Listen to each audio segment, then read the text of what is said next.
Sahabat Jendela Ambas Taman, hari ini saya bersama Dr. Benny Pasaribu, ekonom lulusan Ottawa University, Kanada, pernah menjadi anggota DPR dan menjabat sebagai ketua Banggar ya DPR RI. Selain itu juga pernah menjadi deputi menteri BUMN dan sekarang fokus sebagai akademisi di Universitas Trilogi. Nah, kita akan berbicara tentang prospek ekonomi Indonesia di tahun 2022 besok. Pak Benny, selamat siang. Ya, selamat siang ya. Pak Aam. Ya, salam sehat Pak. Ya, salam sehat. Terima kasih Gimana sudah bisa hadir di acara program Jendela. Nah, Pak, makin sehat ini kayaknya. Syukurlah. Amin, amin. Nah, Pak Benny, ini hari terakhir tahun 2021 ya, besok sudah tahun baru dan sementara itu juga pandemi ya COVID-19 ini masih membayang-bayangi tahun depan. Ya, ini menurut Pak Benny, bagaimana prospek ekonomi Indonesia di tahun 2022 ini? Ya, saya melihat prospeknya sih lebih baik daripada tahun 2021 ini ya, apalagi ada beberapa yang sudah dicapai oleh pemerintah pada 2021 ini menjadi fondasi lebih kuat untuk maju di 2022.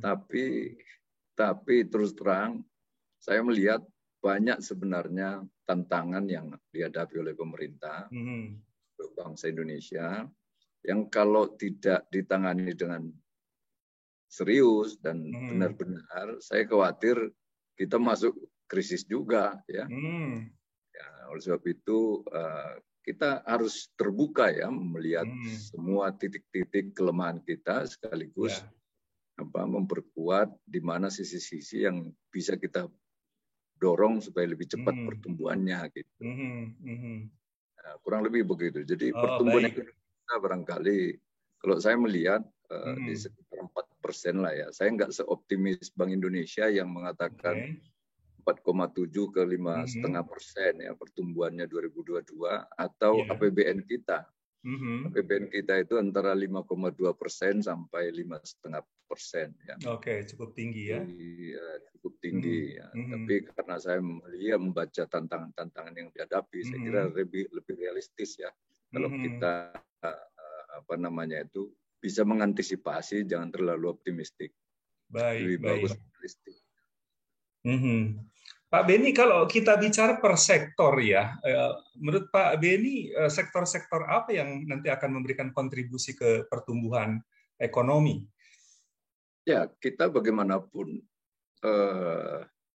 kekuatan kita itu ya nomor satu kan masih di sektor pertanian ya, walaupun menurut saya peluang untuk meningkatkan produktivitas itu cukup tinggi. Hanya saja kalau kita mengekspor produk-produk primernya hasil pertanian, saya kira itu kita tidak akan mendapatkan nilai tambah yang tinggi. Ya. Justru kalau kita membangun industri berbasis agro itu, berbasis pertanian, barangkali kita bisa mengejar pertumbuhan ekonomi yang lebih tinggi. Ya, dan sekaligus menyerap lapangan kerja yang banyak. Saya kira ini satu tantangan besar ya bagi sustainability. Nah, tapi yang saya melihat kesehatan ini juga sektor kesehatan ya. Ini tentu kesadaran masyarakat saya lihat makin tinggi untuk menjaga kesehatannya ya. Walaupun angka kemiskinan ini bertambah ya, tapi saya melihat dengan fasilitas yang disediakan pemerintah, termasuk BPJS-nya itu ya, Kartu Indonesia Sehat, itu saya melihat fasilitas di sektor kesehatan ini akan tetap dibangun ya, infrastrukturnya. Investasi di sana saya kira masih terbuka lebar. Dan jadi termasuk juga menurut saya selain kesadaran masyarakat yang harus diantisipasi juga ini harga obatnya yang biaya untuk kesehatan ini memang itu meningkat ya. Ya, saya kira itu kadang-kadang yang jadi GDP ini kan, PDB ini bisa jadi nominal. Padahal yang kita butuhkan itu yang real ya. Yang realnya yang bertambah, yang berkembang begitu itu. Ya, jadi nominal itu ya karena harga-harga biaya-biayanya lebih mahal gitu. Dengan volume yang sama itu bisa membuat seolah-olah PDB kita itu besar ya. Nah, selain di kesehatan, saya kira telekomunikasi akan terus bergerak. Ya. Sektor perdagangan tentu akan hidup. Nah, yang selalu memprihatinkan kita nanti adalah industrialisasinya, sektor industri manufaktur ya terutama itu. Tapi kalau industri perbankan, industri keuangan menurut saya akan makin maju karena ada fintech ini, ada masuk mereka digital ya. Nah, saya kira ini akan lebih mempermudah transaksi dan tingkat kesehatan perbankannya pun barangkali akan lebih bagus digital seperti ini. Hanya saja memang perbankan ini ya untuk apa disebut tumbuh itu kalau bukan karena memberikan kredit kepada masyarakat ya kepada dunia. Kalau dia tumbuh hanya karena membeli surat berharga negara ya, investasi obligasi dan semua itu ya saya kira memang ada pertumbuhan tapi tidak dinikmati oleh warga masyarakat. Tapi kalau dia tumbuh, perbankan itu tumbuh dengan memberikan kredit lebih banyak, lebih ekspansif ya perbankan ini. Saya kira itu kunci yang membuat kita ini lebih cepat ya. Jangan lagi perbankan tumbuh tapi hanya karena membeli obligasi surat berharga Bank Indonesia atau obligasi pemerintah dan seterusnya ya. Itu saya kira perlu di-balancing lah ya.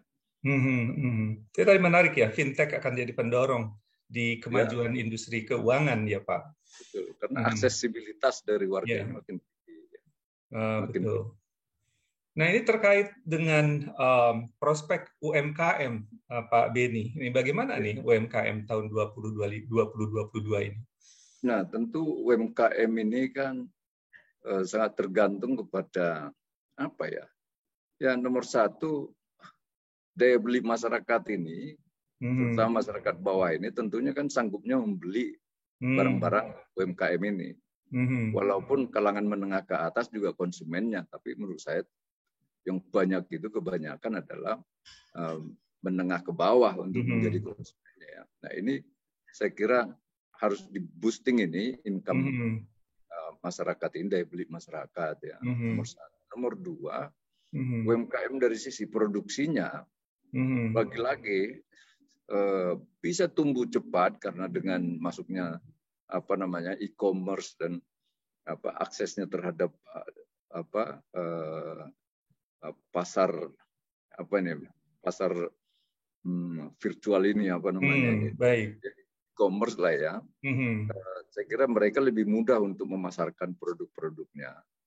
Ya, tetapi tantangannya saya melihat itu masih di sekitar itu klasik ya, terutama akses mereka terhadap perbankan.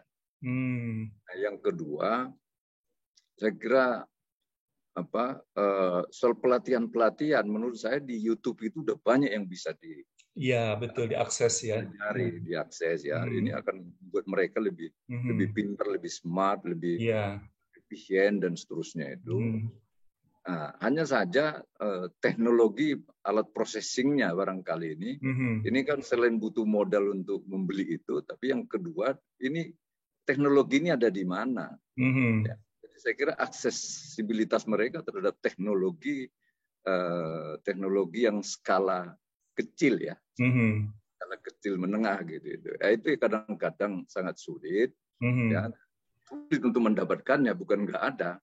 Kenapa? Karena menurut saya baik BRIN ya, dulu BPT ya, terus baik di perindustrian, bahan litbangnya ya, di mana lagi LIPI dan semua ini yang menemukan teknologi-teknologi skala kecil ini, saya kira memang agak lambat mengikuti perkembangan ini, sehingga sebenarnya UMKM-nya butuh teknologi-teknologi yang apalagi lebih murah, ya, terjangkau, karena mereka butuh teknologi itu tuh memproses bahan-bahan baku yang ada di depan mereka itu, memproses itu menjadi output, menjadi nilai tambah. Soal marketingnya bisa mereka jual lewat macam-macam. Mereka kelihatannya di soal marketing ini udah lebih mudah mereka pahami, mereka akses. Tapi masalah teknologi ini saya kira masih tetap handicap ya. Para petani juga saya lihat sudah mulai akses mereka terhadap perkembangan harga, bahkan harga dunia, misalnya harga kopi dan seterusnya ya. Tetapi lagi-lagi memproses pasca panen ini, ya, penanganan pasca panen, bagaimana supaya tidak cepat busuk, ya, mereka olah itu. Nah ini peralatannya ini menurut saya selain butuh modal untuk beli, tapi juga ketersediaan ini. Ya, saya kira ini menjadi tantangannya. Dan UMKM ini bagaimanapun harus kita berikan prioritas kepada mereka. Ada keberpihakan pemerintah kepada mereka ini karena betul-betul ini menyerap lapangan kerja yang begitu besar. Kalau saya melihat kenapa industrialisasi kita itu harus fokus pada 4 sektor ya. Sekali lagi saya berulang-ulang mengatakan sektor industrialisasi di agro, industrialisasi maritim ya, karena nelayan kita dari sana dan sebagainya, industrialisasi pariwisata, pariwisata ini macam-macam ini, dan industrialisasi di ekonomi kreatif. Ya, karena ini sudah ada dari nenek moyang kita, kearifan lokal. Cuman itu teknologi-teknologi tepat guna ini menurut saya akses mereka, masa mereka masih tetap zaman batu dulu ya. Bagaimana alat menenun, alat mengukir yang lebih precise ya, lebih presisinya lebih tinggi gitu ya. Karena kalau bicara UMKM ini yang harus diajari itu adalah detailsnya, pekerjaan-pekerjaan yang details ya. Kalau makanan higienisnya, rasanya ya. Bicara ukir-ukiran, bikin kursi, bikin apa segala ini, memang di detailsnya itu. Detailsnya itu adalah teknologi. Bisa itu details dan presisi itu. Ya disebutkan the devil is in details ya. Oke, ya. Itu saya kira teknologi itu akan membuat mereka bisa lebih detail lagi dan cepat produktivitas itu meningkat ya. Sebenarnya nggak ada masalah, cuman itu lagi apakah ada upaya yang khusus atau pemberdayaannya? Apa yang dilakukan Kementerian Koperasi UKM sekarang ini jauh tertinggal lah ya. Tertinggal itu yang saya sangat menyayangkan itu. Ya, termasuk di bidang marketingnya juga harusnya mereka bisa bantu selain mengurusi teknologinya ini tadi sama akses pembiayaannya ini. Saya tahu bahwa ada KUR, ada LPDP dan sebagainya, itu ada banyak kreditnya ya. Tapi kalau dilihat di lapangan itu, saya kira kekurangan itu masih sangat besar. Ya. Memang perbankan kita ini memang salah satu masalah di situ untuk proses ini. Makanya fintech ini barangkali akan menjadi lebih bagus. Tapi lihat aja buktinya UMKM itu banyak kepada terlilit utang ojol itu.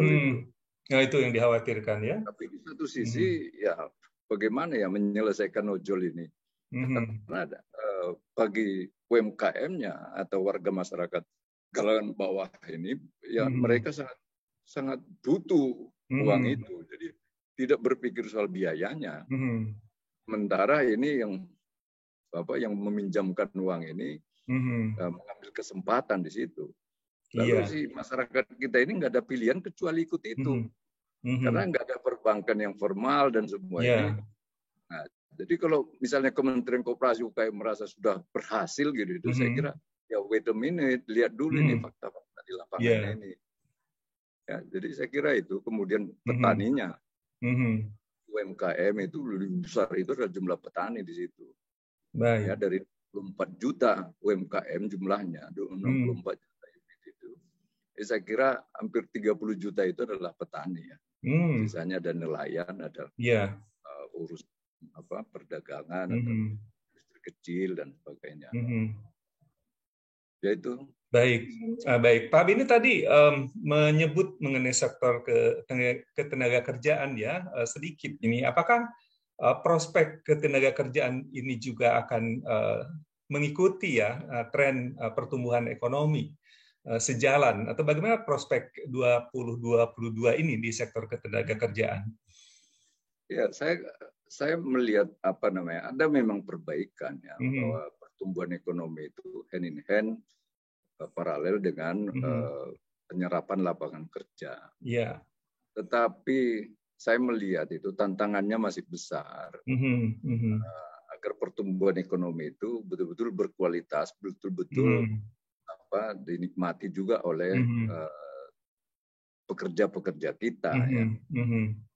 Jumlah pengangguran kita masih lumayan banyak. Ya. Sementara di sisi lain upah kita itu udah lumayan tinggi ya. Kalau disebut lumayan tinggi, kehidupan mereka juga ya pas-pasan juga. Ya. Jadi ini kan sesuatu yang menurut saya kok jadi kronis sekali. Ini juga belum dipecahkan ya masalah seperti ini. Intinya menurut saya kalau ketenagakerjaan ini hanya bisa sekaligus berkembang dengan pertumbuhan ekonomi ini seiring sejalan gitu. Dan kesejahteraan itu juga meningkat adalah dengan mengembangkan industrialisasi di 4 sektor tadi. Ya. Karena industrialisasi di agro, di maritim, pariwisata dan ekonomi kreatif, saya yakin 90% lebih penduduk Indonesia, terutama yang menengah ke bawah, hidupnya dari sini, tergantung dari situ ya. Ya. Nah, kalau industrialisasinya itu tadi dimulai dari teknologinya, kecil-kecilan, skala kecil, kemudian pembiayaannya, maka pertumbuhan ekonomi kita itu berarti ditopang oleh 4 sektor ini, berarti ditopang manusia-manusia yang terlibat di situ. Itu adalah kelompok menengah ke bawah, dan itulah UMKM yang kuat. Kecuali kita mau berpikir, wah nggak bisa cepat begitu itu pertumbuhannya, harus melalui usaha besar, konglomerat seperti Korea gitu. Saya kira model ekonomi Korea itu fenomenal dan cocok untuk Korea lah ya. Belum bisa berlaku untuk kita ya. Coba lihat model ekonomi Taiwan gitu ya. Ya, small is beautiful. Taiwan ya. Jadi saya kira di Cina juga ada usaha-usaha besar, tapi terutama BUMN-nya. BUMN-nya. Ya. Di kita ini BUMN justru agak tertinggal juga ya. Betul. Jadi swasta besarnya yang dibesarkan, sementara UMKM ini lebih tertinggal lagi. Dan inilah menurut saya sumber persoalan untuk kesenjangan ya, ketidakadilan. Maka keadilan ekonomi itu hanya bisa didapat itu ketika negara juga hadir mendorong industrialisasi, mendorong nilai tambah untuk sektor-sektor di mana rakyat itu berkumpul, di mana rakyat itu mencari mata pencahariannya. Gitu. Nah, di situ negara harus hadir di situ. Ya, batu bara juga rakyat juga gitu. Iya rakyat, tapi bukan rakyat banyak. Ya, kalau itu dibantu, didorong, dipermudah ekspornya dan sebagainya itu, ya yang ada si pemilik konsesi ini bisa beli pesawat terbang, pesawat jet, bisa ke kapal yacht dan bisa liburan kemana-mana gitu ya, bisa beli sawit, bisa beli macam-macam. Ya dia sendiri gitu, yang pemilik konsesinya yang jadi kaya raya. Yang kaya raya. Coba kalau agro yang dikembangkan.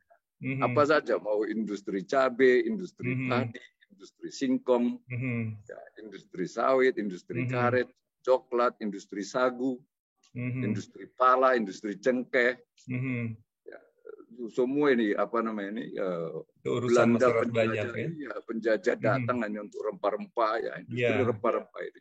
Semua ini butuh processing, pengolahan, packaging dan semua itu.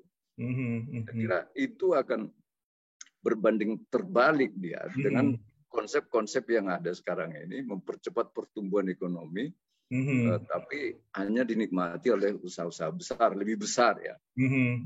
Saya membaca data terakhir ini termasuk di Amerika, di negara besar, ya kelihatannya produktivitas masyarakat atau produktivitas ekonomi itu terus meningkat ya. Itu bisa sekitar katakanlah sejak 2005 sampai sekarang ini hitungannya sekitar 1,5% pertumbuhan. Tapi lebih dari 70% dari peningkatan produktivitas itu goes to the big company ya. Malah ke perusahaan-perusahaan besar dan konglomerasi gitu produktivitas itu. Itu menyebabkan kesenjangan ya. Iya, hanya 30%, sekitar 30% itu dari produktivitas itu ke UMKM-nya, ke menengah ke bawah dinikmati. Itu membuat kesenjangan akan jauh lebih. Nah, termasuk masalah fintech, masalah e-commerce, masalah digitalisasi dan semua ini itu betul-betul meningkatkan produktivitas, tapi yang menikmati terutama itu siapa? Ini yang harus mulai kita bertanya ya. Ya, bagaimana supaya menengah ke bawah ini juga bisa seiring seimbang untuk menikmatinya. Tidak hanya jatuh kenikmatan dari hasil produktivitas itu ke kelompok besar saja gitu ya. Oke. Betul. Pak Beni, barangkali ini terakhir ya. Apa harapan Pak Beni ya mengenai kebijakan pemerintah dalam rangka menangani ekonomi di tahun 2022 ini? Tadi sedikit disinggung ya, tapi ada penekanan titik berat tambahan mengenai pengelolaan kebijakan ini? Iya, nomor satu ya pandemi ini harus diselesaikanlah sampai ke akar-akarnya ya. Saya kira ini prasyarat utama ini. Betul. Kunci untuk kita bisa mempercepat pertumbuhan ekonomi kita, pemulihan ekonomi kita. Nah ini dengan Omikron ini kan mulai orang waspada lagi. Iya, mengkhawatirkan ya. Kadang-kadang ya lebih kencang asapnya, debunya daripada faktanya ya. Oke. Itu malah membuat orang lebih takut keluar karena debu lah apa segala yang contoh ya. Oke. Jadi beraktivitasnya pun jadi nggak begitu semangat kalau itu. Tapi kalau menurut saya dari bacaan-bacaan yang saya pelajari itu, ya kelihatannya kalau vaksinasi itu juga bagus dijalankan ya, itu pandemi ini juga lebih manageable ya. Ini syukurlah ini udah umur 6 tahun ke atas sudah boleh ikut. Iya betul, sudah mulai. Iya, karena banyak terutama UMKM itu harus bawa anak-anaknya itu ke tempat kerja, ya kan? Ada yang jaga dan sebagainya.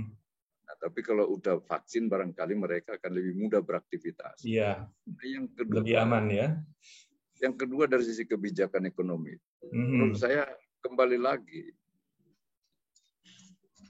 Ini produktivitas ini kan perlu terus dijaga supaya meningkat terus. Ya, dan rasio-rasio seperti pajak terhadap PDB ini ya ini sekarang baru sekitar 8% ya, di negara lain sudah 16% ke atas ya. Jadi masih 1 digit kita ini. Ini barangkali bagaimana 2 digit. Ini soal bagaimana masuknya. Menurut saya itu masyarakat ini mau membayar kalau dia itu ada untung, ada keberhasilan. Ya kan? Jadi ini memang ya. Ayam dan telur ini. Nah, itu akan berpengaruh terhadap penyelesaian utang-utang kita juga. Nah, yang kedua adalah bantuan sosial.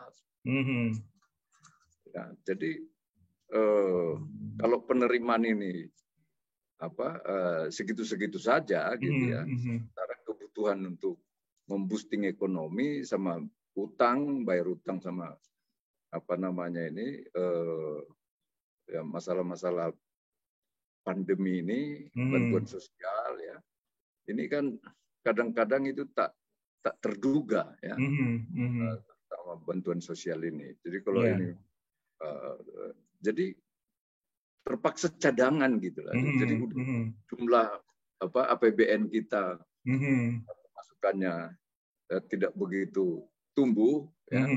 Tetapi pengeluaran kita ini sebagian itu dicadangkan sementara kebutuhan itu mendesak gitu. Tapi harus tetap dicadangkan, nggak bisa dipakai. Gitu. Jadi dipakai ini kan ada tapi nggak bisa dipakai. Gitu. Iya. Seperti idle ya.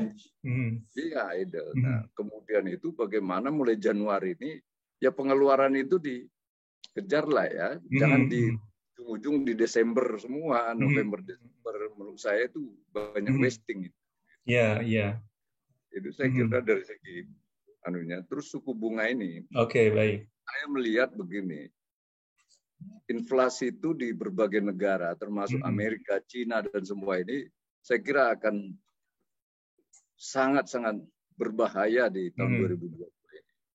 Ini harus diantisipasi. Karena kalau inflasi itu setinggi yang sekarang, Amerika sekarang ini sekitar 6,8% loh. Oh, oke. Ya, kalau Jepang dari dulu itu ya yang ada deflasi. Nah, ini akan menuju pada Eropa ya, Cina. Cina itu bahkan bisa double digit ini inflasinya. Kalau itu terjadi, nomor satu akibatnya itu adalah daya beli masyarakat ya, purchasing power-nya itu jadi akan menurun. Nah, yang kedua, bank sentral itu akan berusaha untuk menaikkan suku bunga, mengerem mengerem dana di market ya. Likuiditas market itu akan dijaga, dikurangi gitu. Jadi perbankan itu akan sedikit lebih pelit lah. Ya. Kalau bahasa ekonominya itu. Ya, jadi ditahanlah lajunya. Iya, betul.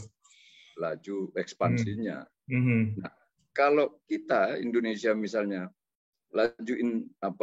perbankan ini laju ekspansinya ditahan, sementara APBN juga terbatas. Selalu pertanyaannya, rakyat dapat dari mana? Kalau dari bank nggak ada, dari fiskal juga nggak ada, terus dari mana?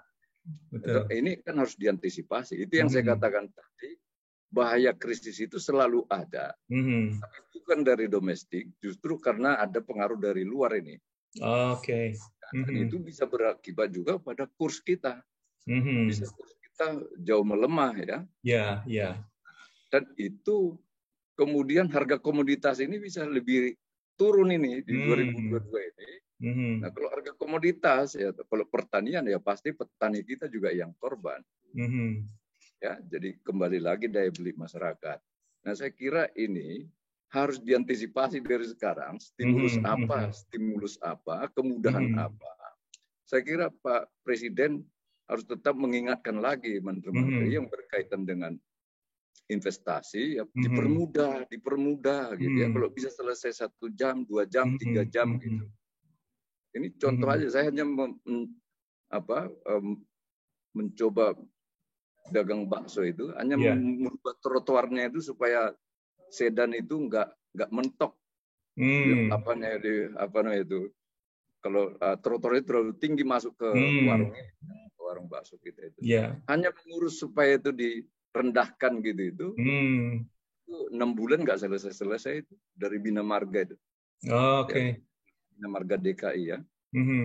Jadi ini contoh. Jadi bagaimana orang mau masuk ke situ itu lalu omset kita kan jadi lebih rendah ya. Kalau harus rusak mobilnya.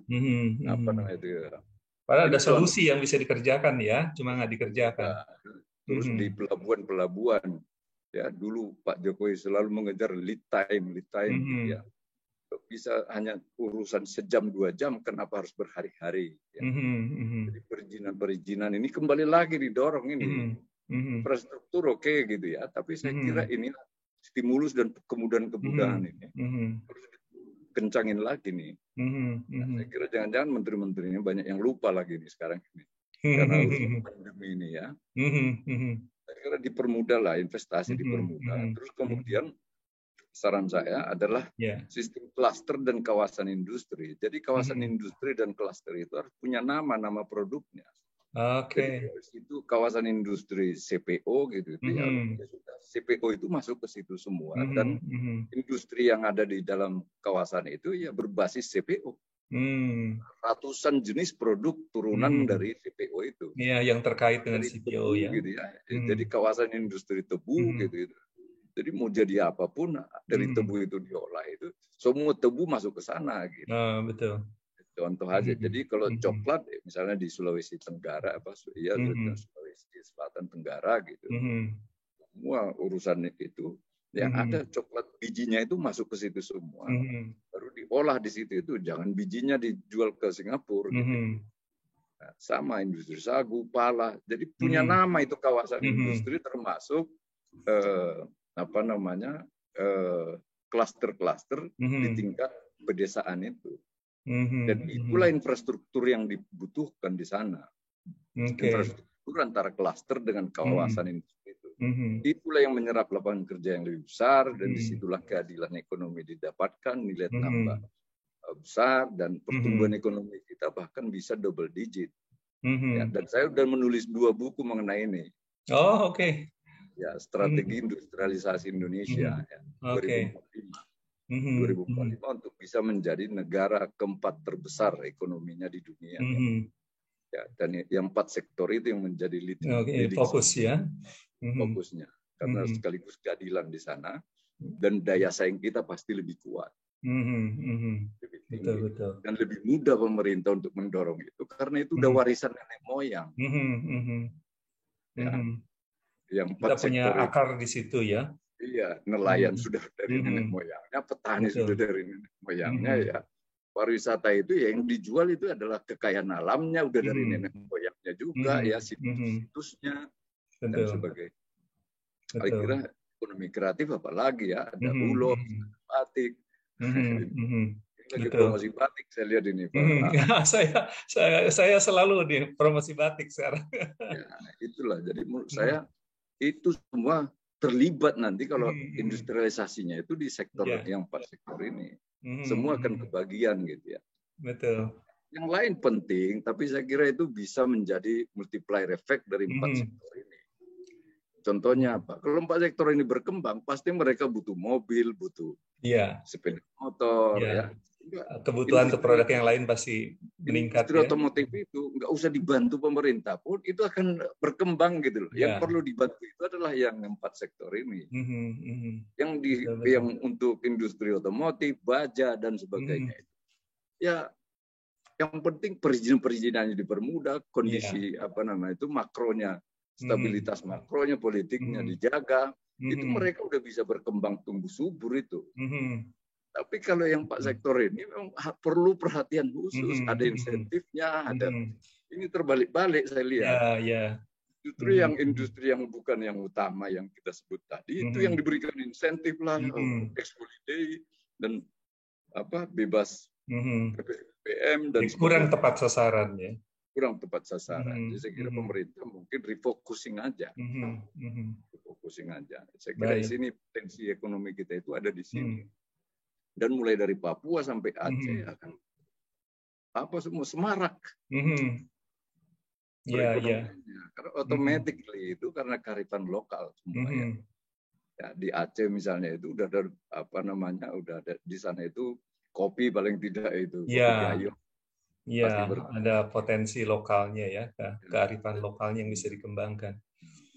Papua ada sagunya, dan seterusnya ya. Lampung itu ya ada juga tebu singkong terutama itu. Sumatera Selatan karet ya, industri karet, kopi juga ada dan seterusnya lah. Ya, masing-masing udah punya produk unggulan daerah dan kearifan lokalnya itu. Nah, itu yang harus diberikan insentif. Hanya sedikit aja didorong begitu itu insentifnya. Sedikit pemanisnya itu langsung boosting itu. Tapi coba bayangkan industri baja, industri pesawat terbang Garuda, industri-industri yang lain ya, udah dituang macam-macam aja, tetap aja tidak ini. Itu mau saya jadi lebih berhemat, pemerintahnya lebih berhemat juga, membantu stimulus kepada sektor-sektor yang 4 ini. Tapi hasilnya begitu besar, bisa double digit pertumbuhan ekonomi. Kenapa? Karena banyak orang terlibat. Iya, betul. Dan apa yang utama dilakukan oleh pemerintah? Ya itu tadi, teknologi yang tepat guna, ada aksesibilitas. Dan perkreditannya atau pembiayaannya itu dipermudah sedikit lah lewat fintech ini dan seterusnya. Betul. 2 ini aja udah luar biasa, di samping infrastruktur yang biasa-biasa. Ya, 2 ini aja udah. Nah, kalau pajakannya diringankan dulu semua gitu ya. Itu yang menurut saya potensi ekonomi kita untuk menjadi negara ekonomi terbesar keempat dunia tahun 2045. Tapi harus dimulai dari sekarang. Ya, betul, betul. Wah, menarik nih Pak Beni. Ya. Terima kasih ini atas inspirasinya, atas sharingnya. Kita lanjut nanti di sesi berikutnya untuk topik lanjutan, Pak Beni. Selamat tahun baru nih, mudah-mudahan ya ini jadi perhatian juga ya buat pengelola kebijakan apa yang sudah disampaikan oleh Pak Beni tadi. Jadi kesimpulannya ada prospek pertumbuhan ya Pak Beni, nah tapi juga hati-hati karena potensi problem mengarah ke krisis juga bisa dimungkinkan terjadi ya. Terutama akibat dari luar ya. Betul. Ya, pengaruh dari luar ya, bukan dari dalam nih sebenarnya pemicu krisis itu ya. Betul. Baik Pak Beni, terima kasih. Terima kasih. Salam sehat. Saya tutup ya Pak. Selamat tahun baru. Selamat tahun baru ya. Mudah-mudahan 2022 ini kita lebih bahagia. Amin. Ya. Betul. Terima kasih. Mari Pak.